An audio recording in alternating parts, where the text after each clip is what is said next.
મોરબીમાં ખોટા પ્રેસ કાર્ડનો મોટો ભાંડો ફૂટ્યો છે, જેમાં એ ડિવિઝન પોલીસના પેટ્રોલિંગ દરમિયાન એક વ્યક્તિ પાસેથી પ્રેસ લખાયેલું ખોટું આઈડી કાર્ડ મળી આવ્યું હતું।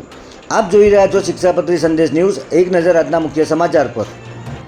મોરબીની એ ડિવિઝન પોલીસ દ્વારા અસલમ શેખ નામના વ્યક્તિ પાસેથી પ્રેસ ઓફ ઇન્ડિયા લખેલું એક કાર્ડ કબજે કરવામાં આવ્યું છે અને તેણે આ કાર્ડ 10,000 રૂપિયામાં બનાવડાવ્યું હોવાનું સામે આવ્યું છે। ત્યારે આવો જાણીએ આ બાબતે મોરબી ડીવાયએસપી સાહેબ દ્વારા શું માહિતી આપવામાં આવી।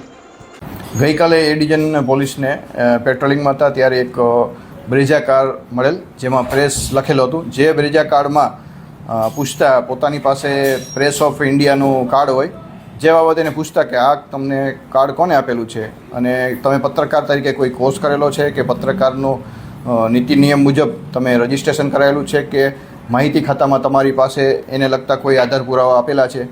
તો પોતે જે છે એ અસલમ હુસેનભાઈ શેખ જે બ્રેઝાના ચાલક છે એની પાસે કાર્ડ હતું અને એ કાર્ડ છે એને ફક્ત 10,000 રૂપિયામાં જે પત્રકાર પ્રેસ ઓફ ઇન્ડિયાના રાધેશ બુદ્ધભટ્ટી છે એને બનાવી આપેલું હતું। એને કોઈ આ પત્રકારની કોઈ એની પાસે માહિતી ખાતા તરફથી નોંધાયેલ નથી તથા કોઈ કોર્સ નથી કરેલો અને કોઈ પત્રકારનો અનુબંધ, ફક્ત 10,000 રૂપિયા ટોલ ટેક્સ બચાવવા કે અન્ય કોઈ પોલીસ દ્વારા વાહન ચેકિંગ કરવામાં આવે ત્યારે પ્રેસનું ખોટું નામ આપી ખોટું નામ ધારણ કરીને પ્રેસનો ખોટો ઉપયોગ કરેલ, જેના કારણે એ ડિવિઝનમાં ગુનો દાખલ કરી આગળની તપાસ એ ડિવિઝન ચલાવી રહ્યા છે।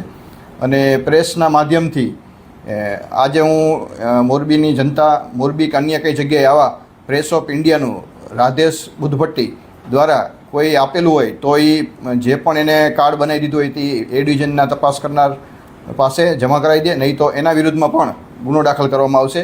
અને જો કોઈ આવા મીડિયાના ખોટા નામ ધારણ કરી એનો પ્રેસનો ઉપયોગ કરીને વાહનોમાં અથવા પોતે આવું આઈ કાર્ડ લઈ ક્યાંય નીકળશે તો એના વિરુદ્ધમાં કાયદેસરની કાર્યવાહી કરવામાં આવશે।